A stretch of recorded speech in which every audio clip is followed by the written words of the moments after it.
switching gears a little bit here in chapter 12, instead of talking about the importance of food, more talking about how to protect the food that we do have.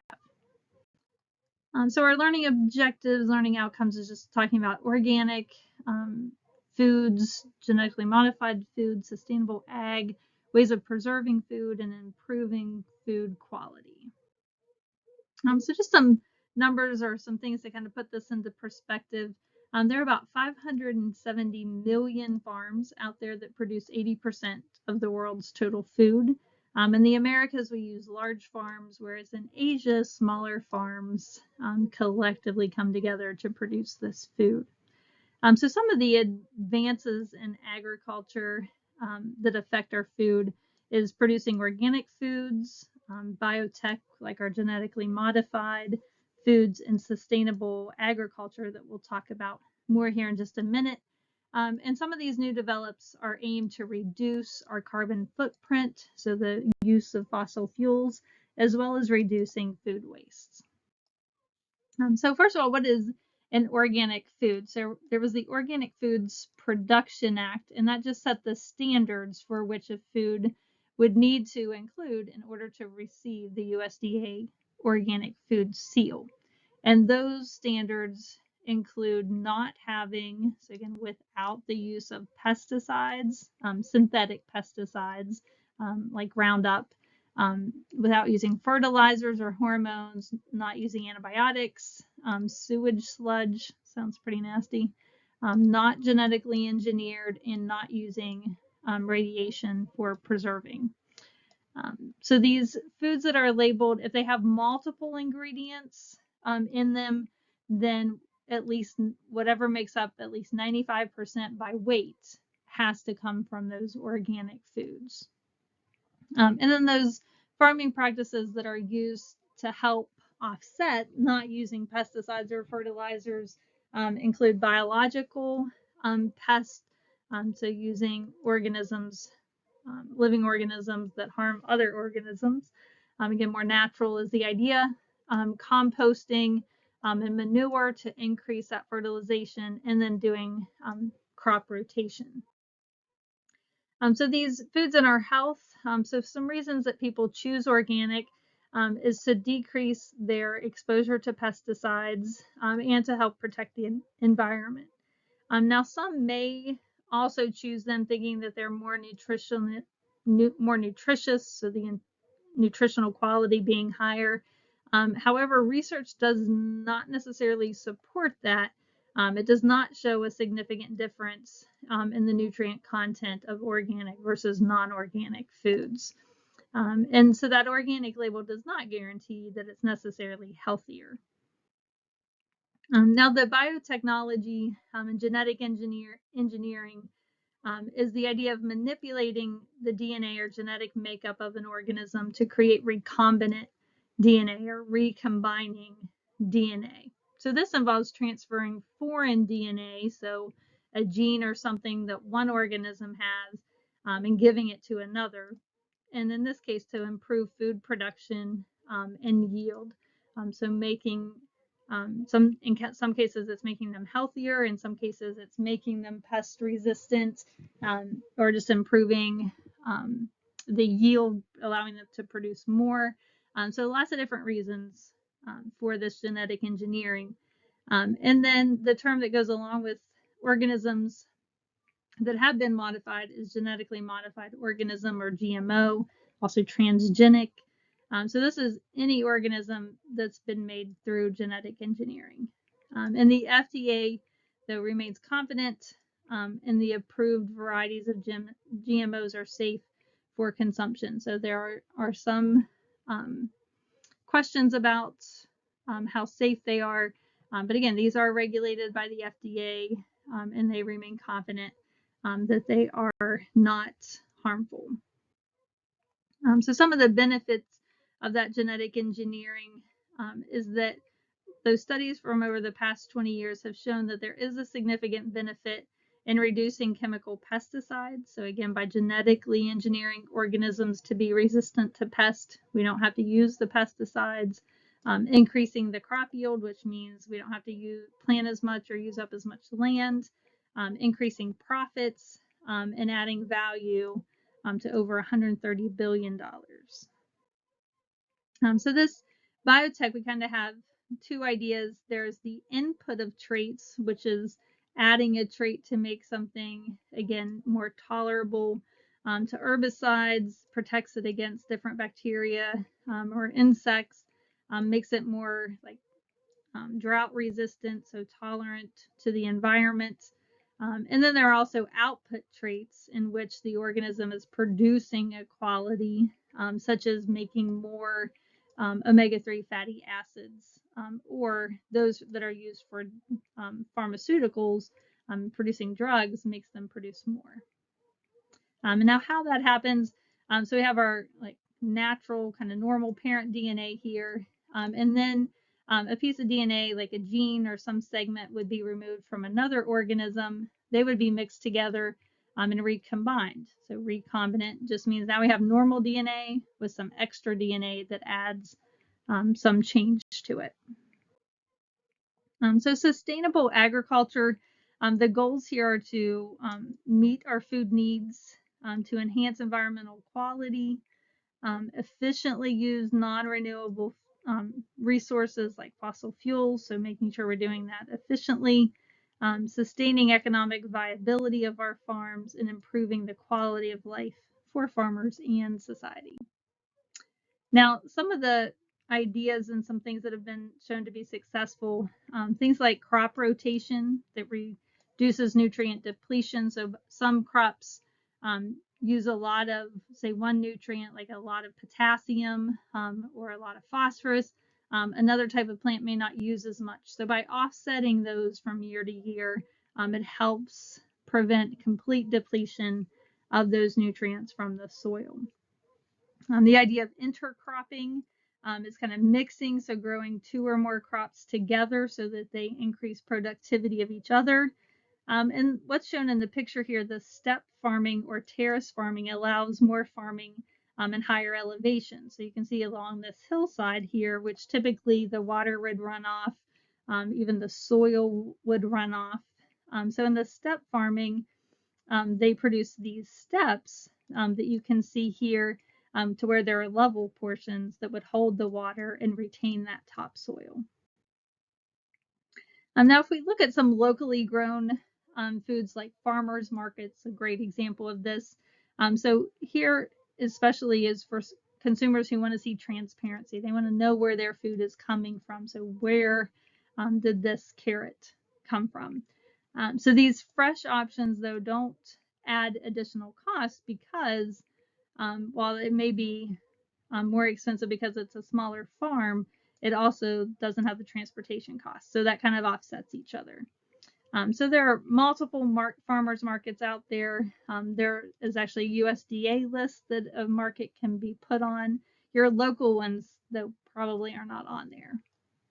And then just a term here, locavore. That's an individual who eats locally grown food. So they seek them out and really try to limit foods that are not grown locally. Now, this idea of community-supported agriculture, CSA, is a partnership between local food producers and local consumers. And a great example of this is the National Farm to School Network. And the objectives here are to help improve healthy meals in our school cafeterias to improve that nutrition. But then it also provides an educational component so the students are learning about agriculture, health, and nutrition, and it helps support local farmers by giving them a place locally to sell their foods. And actually it's been shown that kids who actually meet the farmer that's making some of their foods are more likely to eat them. So for those picky eaters, it's kind of a way to sneak it in there. Another solution here is using hydroponics, which is a newer approach. So this actually grows plants in soil-less and nutrient-rich root mediums. So instead of using a lot of soil, needing a lot of ground or pots, so it's using these nutrient-rich but soil-less mediums in a controlled environment, even like gutters or pipes that we see here in this picture. So that allows for rapid plant growth, so they grow very quickly, increases their yield, decreases water and food waste, and there are no weeds that can grow there, so it helps decrease those as well. So this is great for those living in dorms, like students, or also those in cities. All right. Now, some of the things used to increase crop yield are pesticides, and by definition, a pesticide is any substance or mixture intended to prevent, destroy, repel, or mitigate a pest that would normally decrease productivity. So this includes insecticides to kill insects, herbicides that would kill weeds, fungicides getting rid of like molds, and rodenticides, so getting rid of like ground moles and those types of rodents. So they have, beneficial effects in increasing crop yield, but a lot of unwanted effects to the environment. And there's a lot of concern about their long-term use. And there are about 10,000 different pesticides the EPA allows, and they have over 300 active ingredients. And just putting it into perspective about usage, about 760 million pounds of pesticides are used per year in the US. So why are they used? There's an economic benefit. Again, it increases productivity and therefore decreases the cost of food.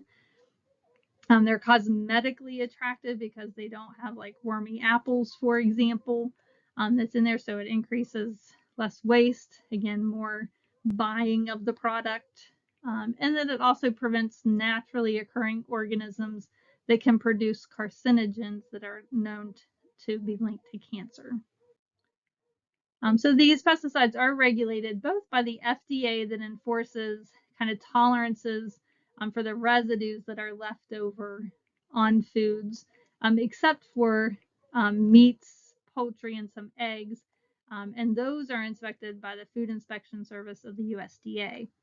And then the EPA, the Environmental Protection Agency, they're more looking to make sure that the pesticides don't cause adverse effects on the people and more toward the environment.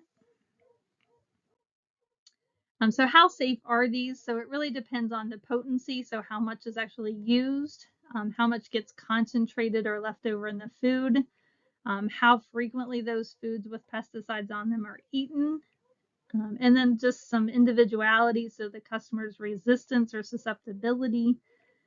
So then rural counties with higher than average pesticide exposure do have some increased rates of different cancers, and those are some different types. So it does indicate that there is or maybe some long-term effects to exposure to these.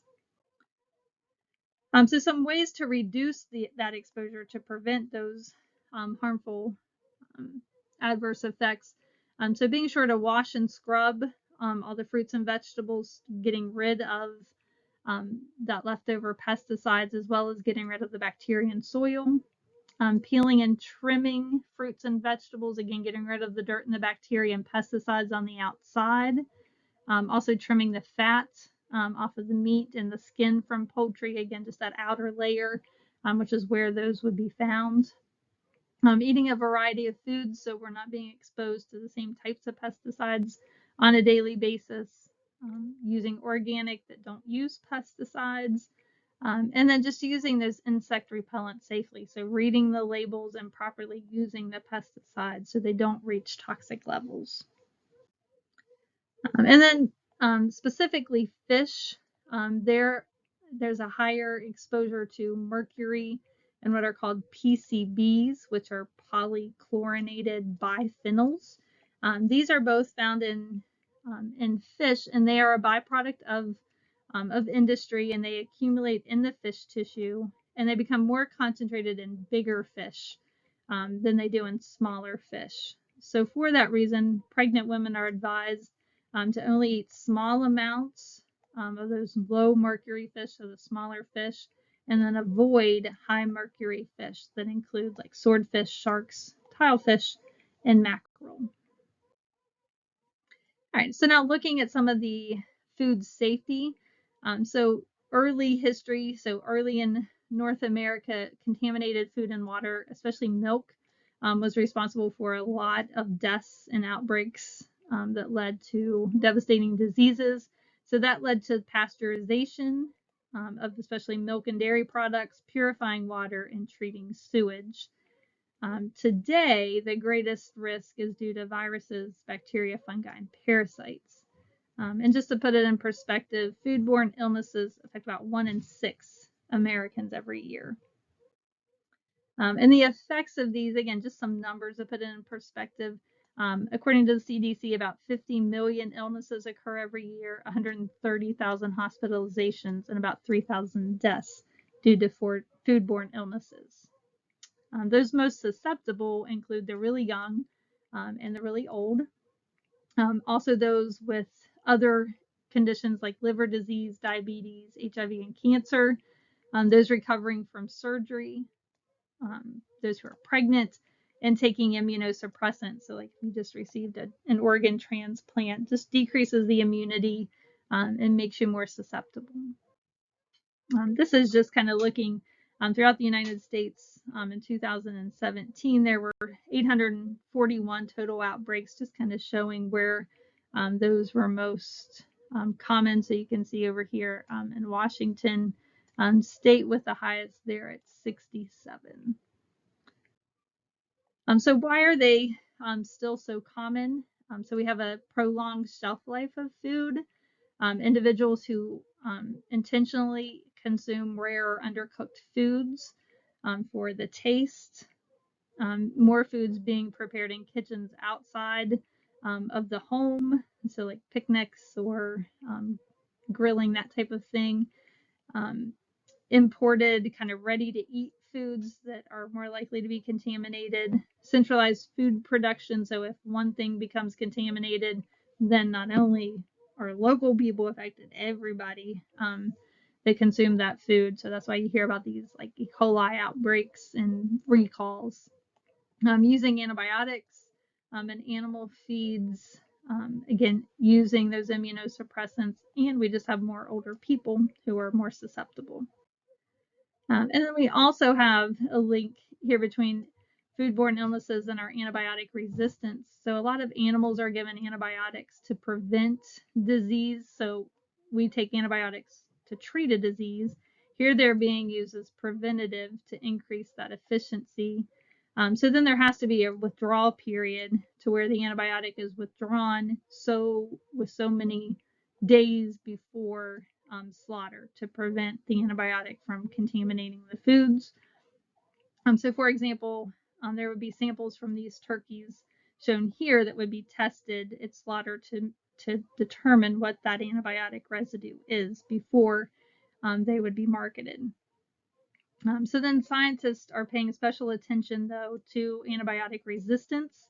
So the more antibiotics are used, the more likely resistance is to where the bacteria no longer are susceptible or harmed by that antibiotic.